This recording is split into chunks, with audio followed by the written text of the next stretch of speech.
Whether they appeared as their own disembodied head, another version of themselves, or a completely different character, celebs were abound in the 31st century. Welcome to WatchMojo.com, and today we're counting down our picks for the top 10 best Futurama guest stars. Before we begin, we publish new videos every day, so be sure to subscribe for more great content. For this list, we're including stars who were part of at least one Futurama episode, or one of the 4 direct-to-DVD feature-length Futurama movies, excluding the principal cast, of course. Say nerd! Nerd! Number 10, Lucy Liu. You're one sexy man. Philip J. Fry. This TV and film star didn't just play herself as a pickled head on Futurama, she also voiced a full-bodied robot version of herself programmed to be attracted to Fry, as well as an army of evil Lubots, an homage to her reputation as an action star. At one point, all the Lus are fighting at a screening of a Charlie's Angels movie starring Lucy. That's a whole lot of Lu to pack into one show. So much so that she would even return in another episode, Love and Rocket. Who are you talking to? No one, baby. Lucy Liu is the only girl for Bender. Number 9, David Cross. You broke your promise, and you broke my heart. This quirky funny man may only have appeared on Futurama once, but it sure was a memorable guest spot. TV's Tobias Funke played the principal antagonist and titular character Yivo in the feature-length Beast with a Billion Backs. Attention, beings of Universe Gamma. At first, Yivo comes across as a scary, mind-controlling alien with many tentacles from another universe. But then we find out that Shlee just wants to date us. All of us. Everyone in our universe. I was lonely. I didn't even know there was anybody else. It's not like I hurt anyone. So who better to play a love-struck space monster than this master of sarcastic, self-deprecating comedy? I must leave now. The nature of your universe is burning me. Number 8, John Goodman. Santa has something very special in his sack for you two. Yes, Virginia, John Goodman really did play Santa Claus, but he sure wasn't jolly old Saint Nick. This is Futurama after all. So naturally, Santa is a huge robotic killing machine that keeps a list of who's been naughty and seeks to eradicate the offenders with a wide array of holiday-themed weaponry. I'm going to shove coal so far up your stocking you'll be coughing up diamonds. Though the character would go on to appear a few times during the series run, Goodman only voiced Santa's first appearance, which many would argue, for obvious reasons, is his most memorable. You've been very naughty, Bender. Number 7, the Beastie Boys. So, how do you put on a great concert bouncing around the stage when you're just 3 preserved heads in jars? It's easy as long as you get a little help from the crew.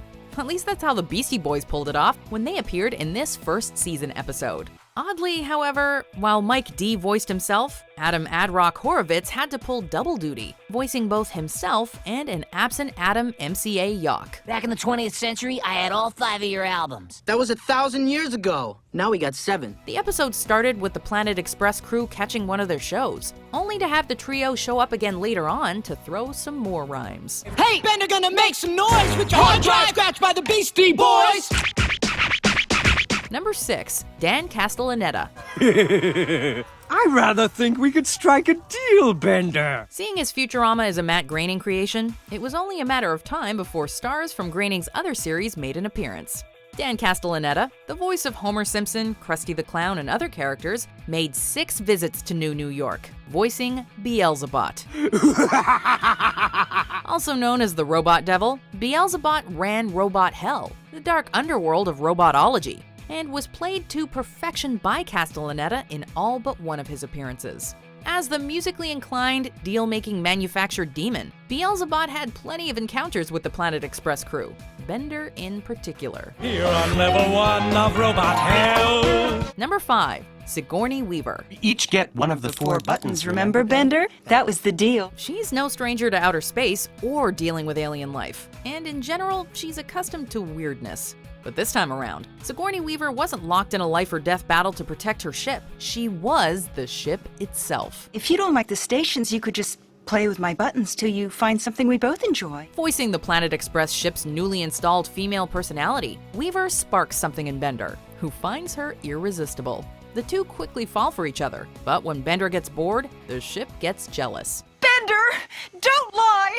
I saw you at Elzar's with those two ladies of the evening. Bender clearly never saw any of Sigourney's movies, because if he had, he would have thought twice about messing with her. Leela, Bender and I really need to be alone, so I'm turning off the oxygen. Number 4, Stephen Hawking. Now quiet it down and settle this like men of science. We can argue about who the most famous, most interesting, or funniest guest star was, but when it comes to the smartest Futurama guest star, it's hard to beat the theoretical physicist, cosmologist, published author, and one-time Star Trek The Next Generation guest star, Stephen Hawking. Stephen Hawking? Aren't you that physicist that invented gravity? Sure, why not? Universally regarded as brilliant, Hawking appeared in 2 TV episodes and 1 Futurama movie, each time playing himself, sometimes as a head and sometimes not. I checked the invariance of your Lagrangian. Hubba hubba. While we're sure this Hawking is just as smart as his real-life counterpart, he also has the ability to vaporize people with lasers,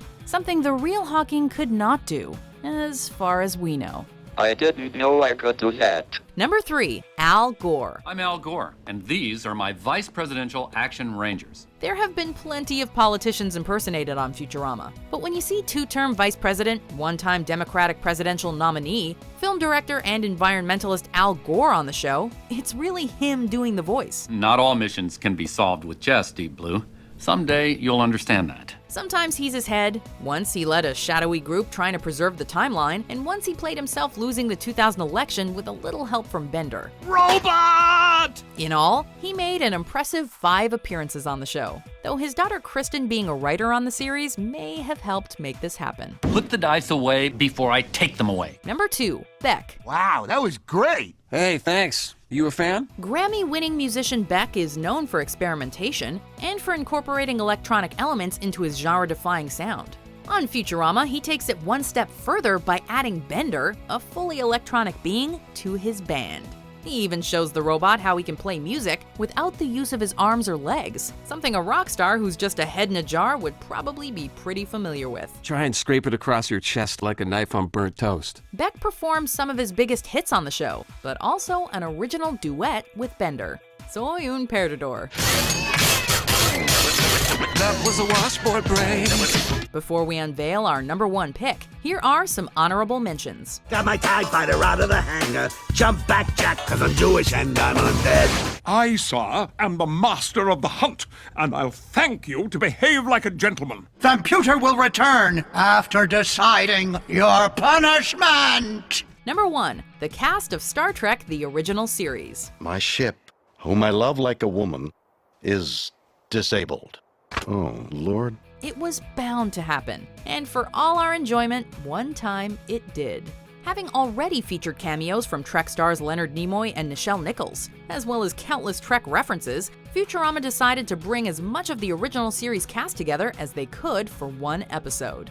Nimoy and Nichols were joined by William Shatner, George Takei, and Walter Koenig. And together, they played both their own celebrity heads, as well as youthful versions of themselves reanimated by a cheesy original series-approved alien. Truly, it was a paradise. Naturally, this means there was plenty of trivia, references to the show, and, of course, some of their most famous lines throughout.